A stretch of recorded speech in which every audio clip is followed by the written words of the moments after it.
1999年发生的科索沃战争是一场改变战后世界格局的大事件。战争结束后，作为此战最大赢家的美国总统克林顿直接当着全体白宫幕僚的面说，俄罗斯已经输得一丝不挂了。战争发生在巴尔干半岛，明明损失最为惨重的是南联盟的塞尔维亚，为什么在克林顿的口中，俄罗斯竟然成了最大的输家呢？这就不得不说一下巴尔干半岛复杂的历史脉络了。巴尔干半岛位于欧洲东南部，自古以来，无论是亚洲势力进入欧洲，亦或者是欧洲势力进攻亚洲，这里都是必经之路。古代波斯帝国的大流士皇帝，匈奴帝国的阿提拉，上帝之鞭蒙古人，以及奥斯曼土耳其帝国，这些来自东方世界的大帝国，但凡想要染指欧洲，都要途经巴尔干半岛。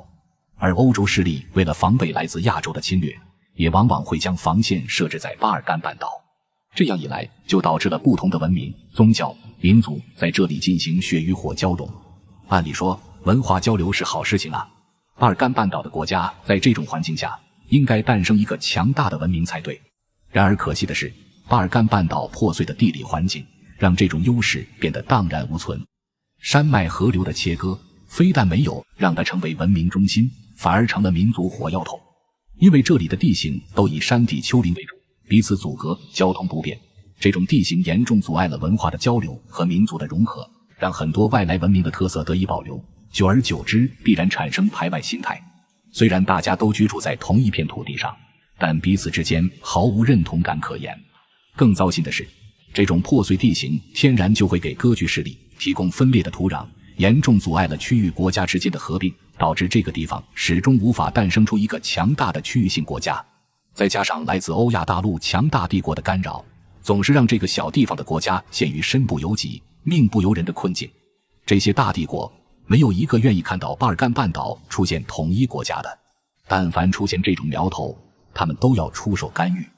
所以巴尔干半岛的统一难度要比其他区域高得多，想要凭借自己的实力完成统一几乎是不可能的。但天无绝人之路，在某些特殊的时间节点，巴尔干人仍然还有一线生机。这一线生机就是所有外部势力同时陨落。当历史的车轮来到19世纪末期，机会来了。此时支离破碎的巴尔干半岛形成了三分天下的局面。当时主导这一区域的分别是来自日耳曼文明圈的奥匈帝国，这是代表西欧的势力，还有就是来自东正教文明圈的斯拉夫人，这是背后毫无疑问就是俄罗斯的力量。最后就是以垂垂老矣的奥斯曼土耳其帝国为代表的伊斯兰文明圈。三大帝国在此处合纵连横，勾心斗角，最终引发了第一次世界大战。众所周知，第一次世界大战的导火索是萨拉热窝事件，其根源乃是一个塞尔维亚青年刺杀了奥匈帝国的皇位继承人斐迪南大公。当时塞尔维亚是此地实力最强的一个小国，塞尔维亚人也是斯拉夫人的一个分支，他们的背后站着的是俄罗斯。奥匈帝国以刺杀事件为借口，向俄罗斯的势力范围塞尔维亚发动进攻。沙皇哪能善罢甘休啊，当即就针锋相对地跟奥匈帝国宣战。结果这一打就把各自背后的同盟国和协约国给扯了进去，把一场区域冲突演变成了世界战争。但该说不说，那个叫做佩里奇的塞尔维亚青年这一枪没有白开，他给巴尔干人创造了一个千年难得一见的战略窗口期。第一次世界大战之后，分裂千年的南斯拉夫终于迎来了统一的契机。战后奥匈帝国直接灰飞烟灭，奥斯曼土耳其帝国则因为在战争中站错了队，遭到了协约国的反攻捣蒜。若非后来土耳其民族英雄凯莫尔凭借一己之力扭转乾坤，土耳其人连本土都没法保得住。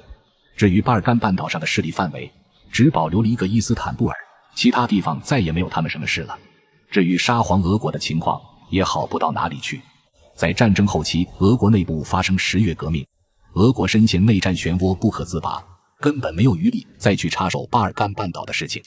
这三座大山的崩解给了巴尔干诸国一个千载难逢的良机。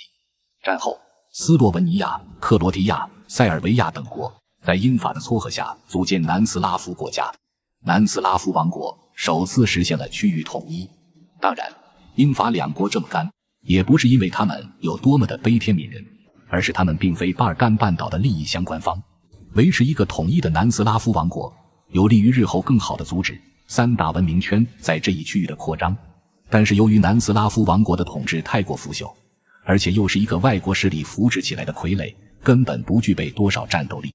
在第二次世界大战期间，面对希特勒的纳粹德国，这个布娃娃政权直接不战而降了。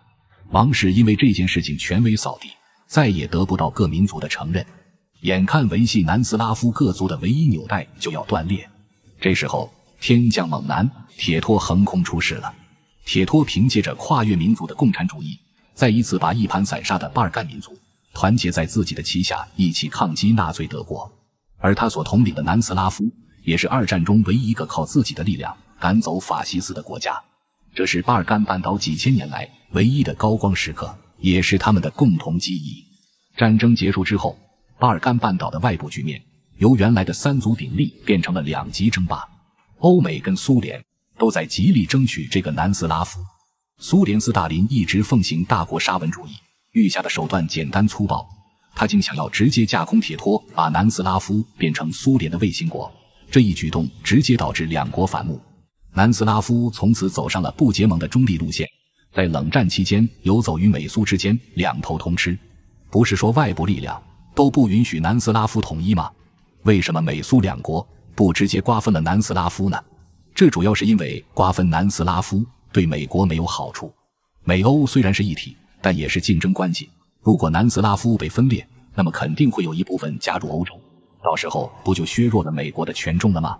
如果美国是个欧洲国家，那南斯拉夫恐怕就要重蹈波兰的下场了。这种情况一直维系到1991年苏联解体之后才发生了变动。笔者认为，苏联解体这件事情对美国人真是是祸非福啊！因为自以为天下无敌的美国人在这之后犯了一个天大的错误。我们前面说过，美国并不是欧洲国家，一旦餐桌放在欧洲，美国肯定分不到最大的那块肉。苏联解体之后，他的那些东欧卫星国全都被欧盟，更确切地说是被德国收入囊中。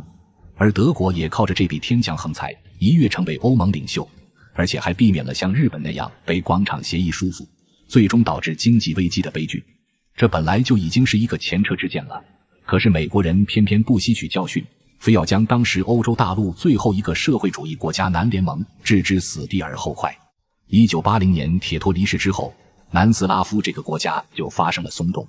前面说过，南斯拉夫是一个多民族国家，占主体地位的是塞尔维亚人，他们的实力也是最强的。可塞尔维亚人是斯拉夫人啊，他们天然就是亲近俄罗斯的。然而由于当年斯大林的那通骚操作，导致铁托对俄罗斯人非常警惕。按理说，像南斯拉夫这样的多民族国家就应该不停地壮大主体民族，削弱少数民族，才能够维持国家稳定。可是铁托由于当对俄罗斯人的忌惮，导致他不停地削弱塞尔维亚民族，却对克罗地亚、阿尔巴尼亚、斯洛文尼亚这些少数民族大力扶持。他这么一搞，就直接导致了南斯拉夫国内的民族出现了多极争霸的局面，以前塞尔维亚一家独大的局面一去不复返，各民族全靠铁托的威望才能够勉强维系在一起。一旦铁托去了，这个国家肯定要分崩离析。所以铁托离世后，南斯拉夫就开始了动荡不休。苏联解体后，社会主义运动陷入低潮，共产主义这根维系各民族的最后纽带直接崩裂，南斯拉夫解体，变成了南联盟和若干个小国。而这些国家中，属于日耳曼文明圈的克罗地亚和斯洛文尼亚就直接被德国人给收入囊中，这又在无形中增强了德国的实力。